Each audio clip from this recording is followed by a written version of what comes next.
அரவிடாக்ஸ் நேயர்களுக்கு அன்பான வணக்கங்கள். இந்த வீடியோவில் நம்ம எதை பற்றி பார்க்க போகிறோம் அப்படின்னு பார்த்தீங்கன்னா, தம்ப்நெயில் பார்த்தாலே உங்களுக்கு தெரிஞ்சிருக்கும். டிவிகே தமிழக வெற்றி கழகத்தினுடைய முதல் பொதுக்குழு கூட்டம் இன்னைக்கு நடந்திருக்கு. முதல் பொதுக்குழு தான் நினைக்கிறேன். அந்த கூட்டத்தில் சிலர் பேசியிருந்தாங்க. ஆப்வியஸாக அந்த கட்சியினுடைய தலைவர் விஜய் அவர்கள் ஆதவ் அர்ஜுனா அப்படின்னு சொல்லக்கூடிய ஒரு தேர்தல் வியூக வகுப்பாளர், அந்த கட்சியினுடைய பொதுச் செயலாளர் புஷி ஆனந்த் அவர்கள், அப்புறம் நம்மளுடைய அட்மாஸ்பியர் கேரக்டர் ராஜ்மோகன் அவர்கள், அவருக்கு வந்த நிலைமையை பார்க்கும்போது தான் எனக்கு ரொம்ப பரிதாபமாக இருக்குது. ராஜ்மோகன் அவர்களுக்கு வந்த நிலைமை இருக்கு இல்லையா, ரொம்ப ரொம்ப பரிதாபமாக இருக்குது. விஜய் அவர்கள் கட்சி தொடங்கி 2 வருஷம் ஆயிடுச்சு. 2 வருஷத்தில் அவர் அரசியல், தமிழ்நாட்டு அரசியல் என்ன, இந்திய அரசியல் என்ன, நம்மளை சுற்றி என்ன நடக்குது, இங்கே இருக்கக்கூடிய மக்களுக்கு என்ன பிரச்சனை, இதெல்லாம் புரிஞ்சிருப்பாரு அப்படின்னு நினச்சேன். நான் கூட விஜய் அவர்கள் அரசியலுக்கு வராரு அப்படின்னு கேள்விப்படும் போது பரவாயில்லப்பா, ஒரு நல்ல ஒரு போட்டியாக இருக்கும் இது. ஏன்னா திமுக அதிமுக தாண்டி தமிழ்நாட்டுக்குள்ளே வேறு எந்த கட்சியும் ஆட்சி அமைக்க முடியாத ஒரு சூழ்நிலை தான் தற்போது வரைக்கும் இருக்குது. இப்போ சென்ட்ரலில் எப்படி பிஜேபி காங்கிரஸ் மட்டும்தான் தொடர்ச்சியாக வந்துக்கிட்டு இருக்கோ, அதே நிலைமை தமிழ்நாட்டில் இருக்குது. இது மாறணும் அப்படின்னு நம்ம நினச்சோம். மாறா தமிழ்நாட்டுக்குள்ளே தமிழ் தேசியம் வளரணும், தமிழ் தேசிய அரசியல் இருக்கணும். ஏன்னா திராவிடம் வெர்சஸ் தமிழ் தேசியம் அப்படிங்கிறது தான் உண்மையான தமிழ்நாட்டுக்குள்ளே நடக்கக்கூடிய ஒரு அரசியல். தமிழ்நாட்டையும் தமிழ் மக்களையும் இந்த மண்ணையும் மலையும் காக்கக்கூடிய ஒரு அரசியலாக இருக்க போகிறது தமிழ் தேசியம் தான். எல்லாருக்கும் எல்லாம் தமிழ்நாட்டில் இருந்தால் மட்டும். ஆனால் நமக்கு எதுவுமே கிடையாது. மற்றவங்கக்கிட்ட இருந்து நமக்கு எதுவுமே கிடையாது. முல்லை பெரியாரா? நோ. காவேரியா? நோ. இந்த மாதிரி நமக்கு இருக்கக்கூடிய பிரச்சனைகள் நிறையா இருக்குது. இந்தியாவுக்குள்ளேயே இருக்கக்கூடிய ஒரு மாநிலமாக தமிழ்நாடு இருந்தாலும் தமிழ்நாடு வஞ்சிக்கப்பட்டு கொண்டிருக்கிறது. இப்படி இருக்கக்கூடிய ஒரு சூழ்நிலையில் விஜய் அவர்கள் ஒரு நல்ல உச்சபட்ச நடிகர், அவர் எல்லாத்தையும் விட்டுட்டு அரசியலுக்கு வராரு அப்படின்ற மாதிரி தான் சொன்னாங்க. இப்போ ஜனநாயகன் படம் நடிக்கிறாரு. அதுக்கப்புறம் என்ன நடக்க போகுதுன்னு தெரியல. இருந்தாலும் ஒரு 45 வயசுல ஒரு யங்ஸ்டர் வராருப்பா, யங்ஸ்டர்னே வச்சுப்போம்.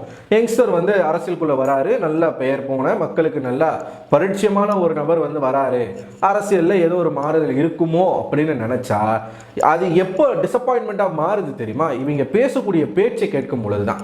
அதுலேயும் ஆதவர்ஜனா பேசுறது, அந்த கட்சியினுடைய பொதுச் செயலாளர் பேசுறதுனா சத்தியமா சகிக்க முடியல. நான் ஒரு பையன் நல்லா பேசினாப்புல, ஒரு பையன் நிஜமாவே நல்லா பேசினாப்புல. அந்த பையன் கூட டைலாக் பாருங்க, எழுதி மனப்பாடம் பண்ணி அவன் பேசி, தனி மனித துதிப்பாடல் அப்படிங்கிறது எல்லா கட்சியிலும் இருக்கக்கூடிய ஒரு விஷயமா இருக்கு. அது டிவிகேலையும் இருக்கு. என்னைக்குமே தலைவனை நீங்க ஏத்துக்க கூடாது. தலைவனை உங்களுடைய ஒரு பிடிப்பா ஏத்துக்க கூடாது. கொள்கையை மட்டும்தான் நம்ம தலைமை ஏற்று நிற்கணும். தலைவனை என்னைக்குமே தலைமை ஏற்று நிற்க கூடாது. அப்படி இருக்கும் பொழுது அங்கே ஏகப்பட்ட சிக்கல்கள் வரும். இங்கே அதுதான் நடக்குது, டிவிகேல அதுதான் நடக்குது. அந்த பையன் கூட நடுவில் என்ன பேசுகிறான் அப்படின்னா, இந்த ஜனநாயகத்தை குழி தோண்டி புதைக்கும் ஒன்றிய பிஜேபி, அது நல்லா வசனமாக எழுதி வச்சு மனப்பாடம் பண்ணி பேசுகிறாப்புல. இந்த ஜனநாயகத்தை குழி தோண்டி புதைக்கும் ஒன்றிய பிஜேபி, மாநில அதாவது ஒன்றிய அரசு, மாநில அரசு, இவங்க நமக்கு தேவையில்லை. இந்த ஜனநாயகத்தையும் ஜனங்களையும் காக்கக்கூடிய நம்மளுடைய ஜனநாயகம் தான் தேவை அப்படின்னு மக்கள் சொல்றாங்க. எந்த மக்களும் அப்படி சொன்ன மாதிரி தெரியல, சொல்றாரு அவர். மக்கள் சொல்றாங்க. கடைசியில் படத்துக்கு ஒரு ப்ரொமோஷனை பண்ணி விட்டாங்க. உங்களுக்கு புரியுதா? மேடையில், ஒரு அரசியல் கட்சி மேடையில் அவர் நடிக்கக்கூடிய படத்தினுடைய ப்ரொமோஷனை பண்ணி முடிச்சாப்புல சிறப்பாக. ஸோ இந்த மாதிரியான ஒரு விஷயங்களை பேசிக்கிட்டு இருக்காங்க. அதுக்கப்புறமா அந்த பையன் இன்னொரு விஷயத்தையும் சொல்கிறாப்புல, தமிழ்நாட்டுக்குள்ளே இத்தனை ஆண்டுகளாக மன்னராட்சி நடத்திக்கிட்டு பாரம்பரிய அரசியல் அப்படின்னு சொல்லிக்கிட்டு ஒரே குடும்பத்தை சார்ந்தவர்கள் ஆட்சி அமைச்சுக்கிட்டு இப்படி இருக்கக்கூடிய ஒரு சூழ்நிலையில் இருந்து வர்றவங்க இன்னைக்கு தெருவாக மேடையை போட்டு இவங்களை பற்றி கதறாங்க. யாரை பற்றி? டிவிகேவை பற்றி ஒப்பாரி வைக்கிறாங்களாம். யாரும் அந்த மாதிரி பேசுன மாதிரி இது வரைக்கும் நான் பார்க்கல.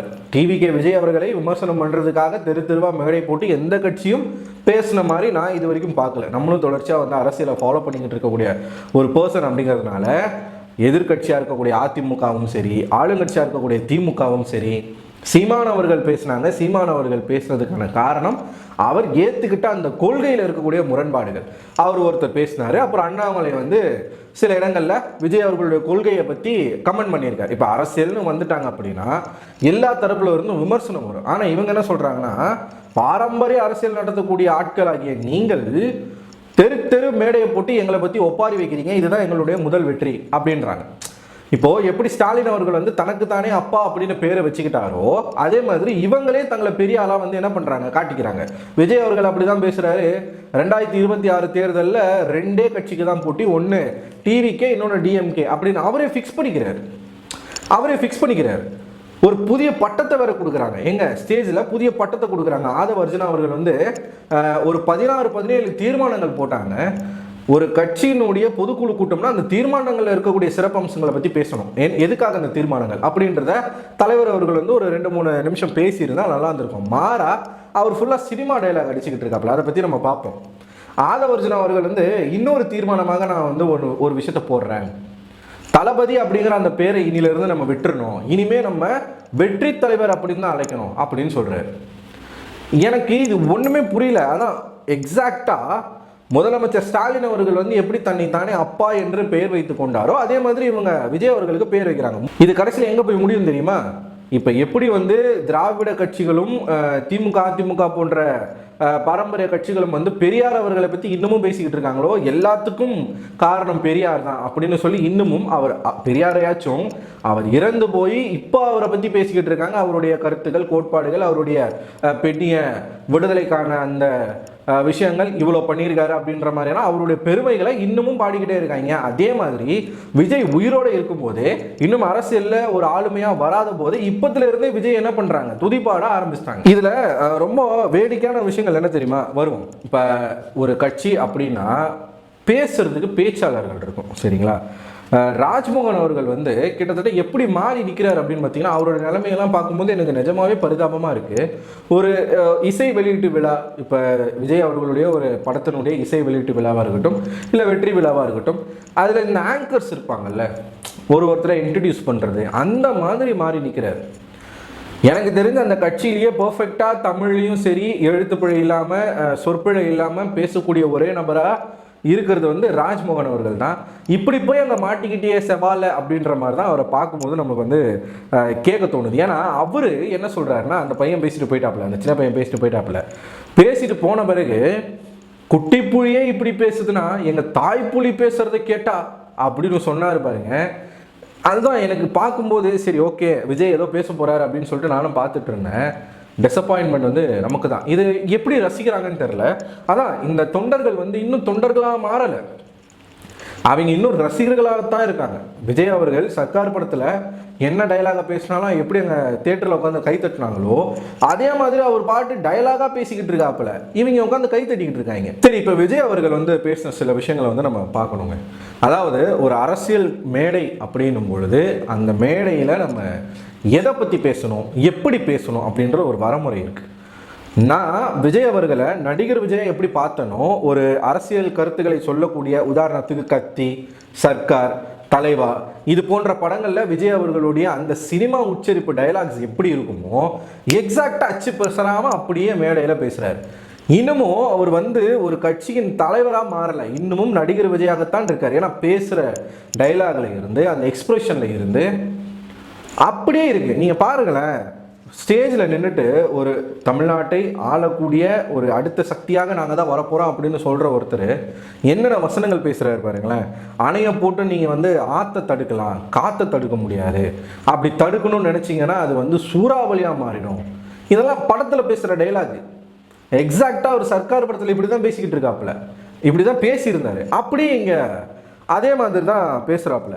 அதே மாதிரி வந்து பேரை சொல்கிறதுக்கு வந்து என்ன பயம்ன்றாங்க. நான் இப்போ சொல்கிறேன், ஸ்டாலின் அவர்களே, முத்துவேல் கருணாநிதி ஸ்டாலின் அப்படின்னு சொல்லி பேரை சொல்லிட்டேன் போதுமா? அதுலேயும் லியோ படத்தில் வந்து லியோ பார்க்கணும்னு சொல்லிட்டே இருப்பான்ல, அந்த மாதிரி பேரை சொல்லலை இதோ இப்போ சொல்லிட்டேன்ல, நீங்கள் தானே கேட்டீங்க வச்சுக்கோங்க அப்படின்றார். விஜய் அவர்கள் இங்கே இருக்கக்கூடிய ஆளும் கட்சி, இல்லை ஆண்ட கட்சி, எதிர்கட்சி, இவங்களோட பேரை சொல்லி பேசுகிறதையே வந்து ஒரு பெருமையாக நினச்சிக்கிட்டு இருக்காப்புல. அதுவே ஒரு பெரிய விஷயம், பெரிய சாதனை அப்படின்னு நினச்சிக்கிட்டு இருக்காங்க. உண்மையாகவே கருத்து சுதந்திரம் அப்படின்னு தமிழ்நாட்டில் பிறக்கிற குழந்தை வரைக்கும் இருக்குது. எல்லாருக்கும் ஒரு கருத்து இருக்குது, ஒரு விஷயத்தில் நமக்கு வந்து முரண்பாடு இருக்குது அப்படின்னா யாராக இருந்தாலும் விமர்சனம் பண்ணுறதுக்கு நமக்கு உரிமை இருக்குது. இப்போ அது வந்து முடக்கப்படுது, தடுக்கப்படுது அப்படின்னு வச்சுக்கலாமே. இருந்தாலும் இது ரொம்ப சாதாரணமான விஷயம்.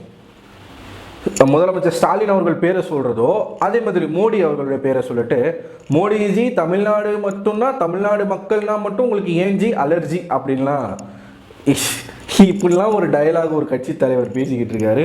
உட்காந்து இவங்கள எப்படி கை தட்டுறாங்கன்னு தெரில. சீரியஸாக இந்த பேச்சை இன்னும் மெச்சூர் ஆகலை. விஜய் அவர்களுடைய பேச்சு அரசியலில் மெச்சூர் ஆகலை. மெச்சூரான ஒரு அரசியல் பேச்சு கிடையாது. வந்த புதுசில் என்ன தெரியுமா சொன்னார் அவர்? எனக்கெல்லாம் கத்திலாம் பேச தெரியாது, கத்தி பேசணும் எனக்கு அவசியமும் கிடையாது, நம்ம ஒன்றும் மற்றவங்க வர மாதிரி எக்ஸ்ட்ரா லக்கேஜ் கிடையாது ப்ரோ அப்படின்னாரு. ஆனால் அன்னைக்கு அப்படி சொல்லிட்டு இப்போ இவர் கத்தி பேசிக்கிட்டு இருக்காப்புல, கத்தி பேசிக்கிட்டு இருக்காப்புல. அப்போ எதுக்காக அந்த பில்டப்பு? உங்களுக்கு தெரியுதா? தமிழ்நாடு அரசியலில் தமிழ் மக்கள் கிட்ட பொறுமையாக அவங்களால பேச முடியாதுன்னு தெரியுதா? விஜய் அவர்கள் அப்படியே டிட்டோ திமுக என்ன பண்ணுதோ, டிவிக்கு திமுக என்ன அரசியலை கையில் எடுத்து பண்ணிக்கிட்டு இருக்காங்களோ அதே அரசியலை தான் இவங்களும் எடுத்து பண்ணிக்கிட்டு இருக்காங்க.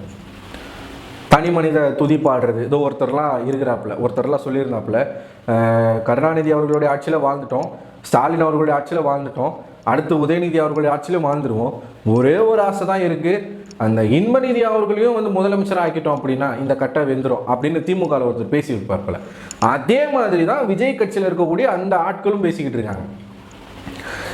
ஏன் இப்படி சொல்கிறேன் அப்படின்னா, பேரை சொல்கிறது ஒரு பெருமையாக நினச்சிக்கிட்டு இருக்காங்க.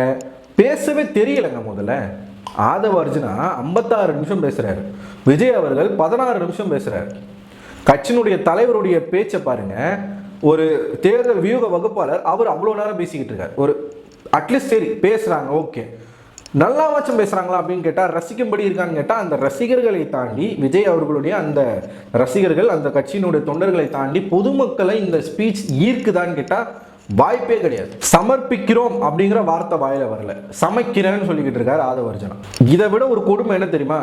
கட்சியினுடைய பொதுச் செயலாளர், ஏற்கனவே இந்த விமர்சனத்தை நான் வச்சிருந்தேன், பொது செயலாளர் அப்படிங்கிறவர் எப்படி இருக்கணும், எந்த அளவுக்கு கெத்தா கம்பீரமாக இருக்கணும், இன்னமும் விஜயோடைய மேனேஜரா, இன்னமும் விஜயோடைய ஒரு ரசிகரா, அப்படிதான் அவர் நடந்துக்கிறாரு. அன்னைக்கு ஒரு வீடியோவில் நம்ம பார்த்தோமா, ஒரு ஸ்டேஜில் ஒரு தொண்டர் விஜய் அவர்கள் குடிச்சிட்டு வச்ச கிளாஸை 10,000 ரூபா கூட நான் தரேன், இந்த கிளாஸை கேட்காதீங்க அப்படின்னு சொன்னார். இதுதான் நம்மளோட தொண்டர்கள் அப்படின்னு கேவலமான ஒரு விஷயத்த அரசியல் கட்சி தொடங்கியாச்சு. இனிமேல் நம்ம மக்களுக்கான சேவைகளை செய்யணும். அதை விட்டுட்டு விஜய் டிவிக்கு இதை ரெண்டை தாண்டி இவங்களுக்கு ஒன்றுமே தெரியல அப்படிங்கிறது இவருடைய ஸ்பீச்சில் இருந்தே நமக்கு தெரியுது. அவர் இன்னைக்கு என்ன சொல்கிறாருன்னா, அன்றைக்கி விஜய் இல்லை ஸ்டேஜில், விஜய் இல்லாதப்ப அந்த மாதிரி பேசுகிறாரு. இன்னைக்கு விஜய் அவர்கள் முன்னாடியே என்ன பேசுகிறார்? புஷியானந்த் யாரோ ஒருத்தர் இருந்தானாம்பா, இந்த மாதிரிலாம் தற்கூறிகளை வச்சுக்கிட்டு நீங்கள் கட்சி நடத்தணும்னு நினச்சிங்கன்னா, தமிழ்நாடு மக்கள்கிட்ட ஓட்டை வாங்கி நீங்கள் முதலமைச்சர் ஆகணும் அப்படின்னு நினச்சிங்கன்னா கனவுல கூட நடக்காத விஷயம். அது சீரியஸாக சொல்கிற, கனவுல கூட நடக்காத விஷயம். ஏன்னா அவர் சொல்கிறாப்புல, ஒருத்தர் இருந்தாப்புல, அவர் ஒரு பலூனை பிடிக்கிட்டாங்கண்ணே, ஆனால் பலூனை பிடிக்கிட்டாங்கண்ணே, அந்த பலூனை மட்டும் எப்படின்னா வாங்கி கொடுத்துருந்தேன்னு நீ என்கிட்ட கேட்டார். பலூன் தானேப்பா, போனால் போது விடுப்பான்னு நான் சொன்னேன். ஆனால் அவர் என்ன சொன்னார் தெரியுமா? அது சாதாரண பலூனாக இருந்தால் பரவாயில்லண்ணே, என் தலைவர் முகம் போட்ட பலூனை போலீஸ்காரங்க பிடிங்கிட்டு போயிட்டாங்கண்ணே, நான் பலூன் விட்டம் பிடிங்கிட்டு போயிட்டாங்க, அது எப்படின்னா எனக்கு வாங்கி கொடுத்துருங்கண்ணே அப்படின்னு ஒரு தொண்டர் இவர்கிட்ட கேட்டாராமா. இதை பொதுக்குழுவில் பேசுகிறார் ஒரு பொதுச் செயலாளர், பொதுக்குழுவில் இதை சொல்கிறாரு.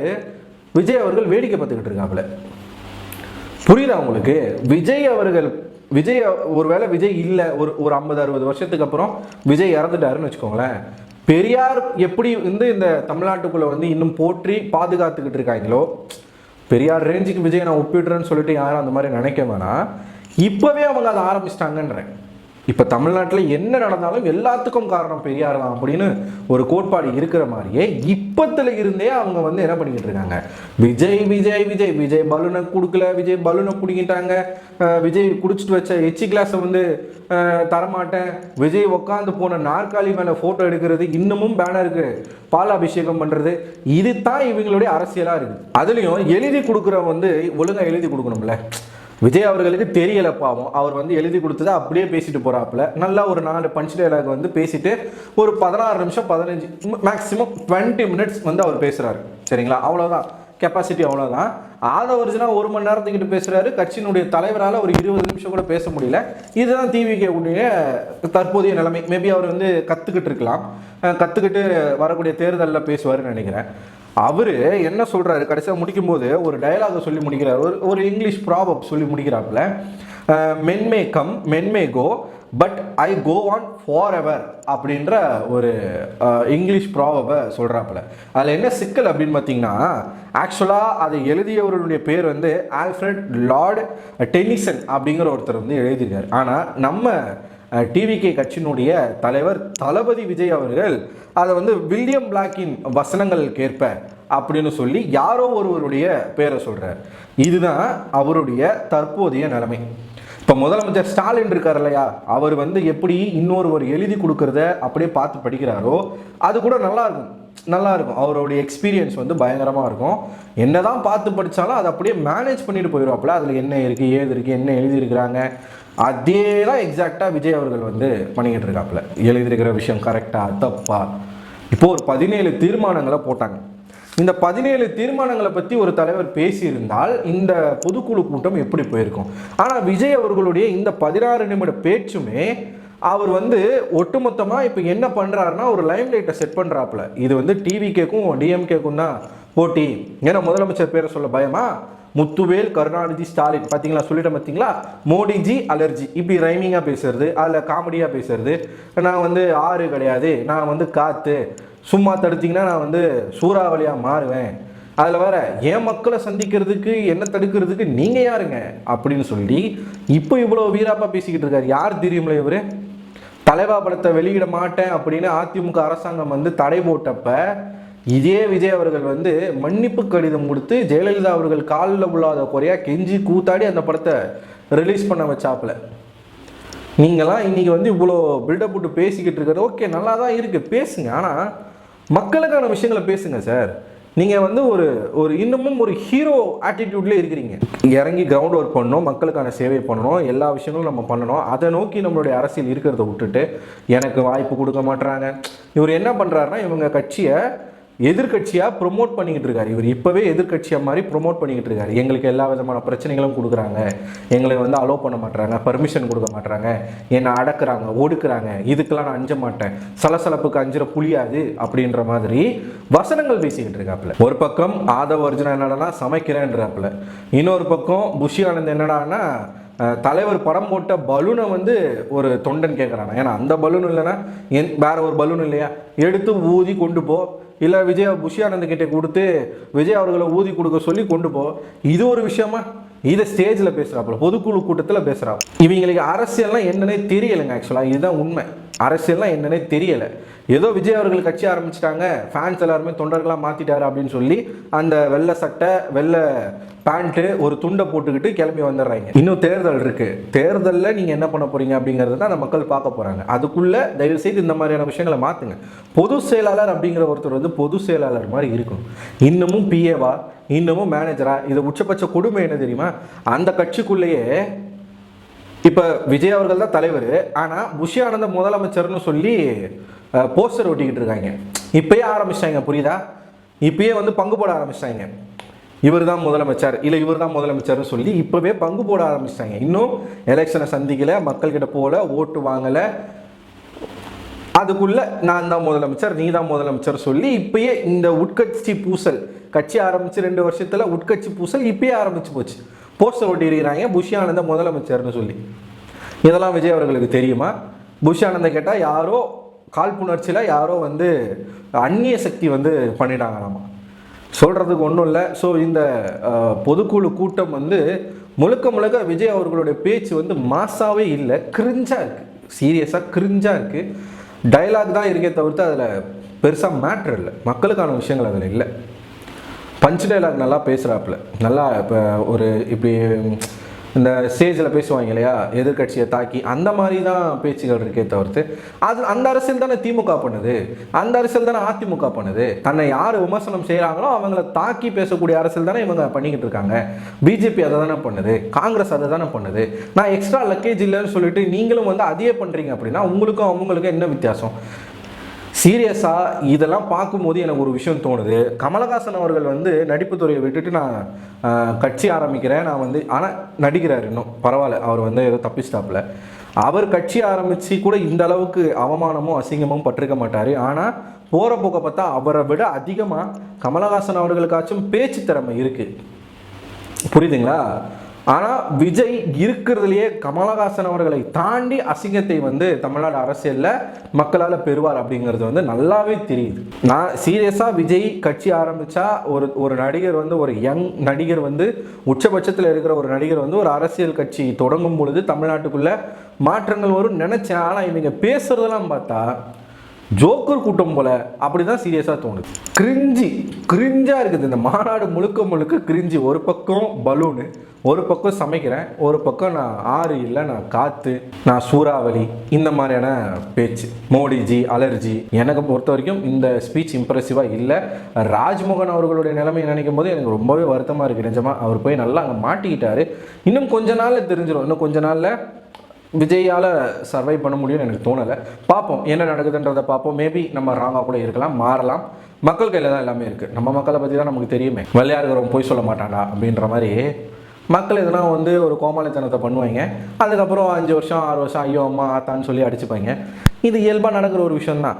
ஆக மொத்தத்தில் 2026 எலெக்ஷனில் பல நகைச்சுவைகள் இருக்குது அப்படிங்கிறது நமக்கு நல்லாவே தெரியுது. பார்ப்போமே என்ன நடக்குதுன்னு சொல்லி. இதை பற்றி நீங்கள் என்ன நினைக்கிறீங்க? உங்களோட கருத்துக்களை மறக்காமல் கமெண்ட் பாக்ஸில் கமெண்ட் பண்ணுங்கள். அடுத்த ஒரு வீடியோவில் உங்களை சந்திக்கிறேன். அதுலேயும் இந்த மதன் கௌரின்னு ஒருத்தர் இருக்காப்புல அப்படியே ஒப்பிக்கிறாப்புல. விஜயோடைய மாநாட்டில் விஜய் என்ன பேசினாரோ அதை எழுதி வச்சு அப்படியே ஒப்பிச்சு ஒரு வீடியோ. போங்கடாடே, இந்த மாதிரி ஆட்களை தானே அந்த உலகம் கொண்டாடுது. இந்த வீடியோ பற்றி உங்களோட கருத்துக்களை கமெண்ட் பாக்ஸில் கமெண்ட் பண்ணுங்கள். அடுத்த ஒரு வீடியோவில் உங்களை சந்திக்கிறேன். அதுவரை உங்களிடம் விடைபெறுவது நான் அரவிந்தன்.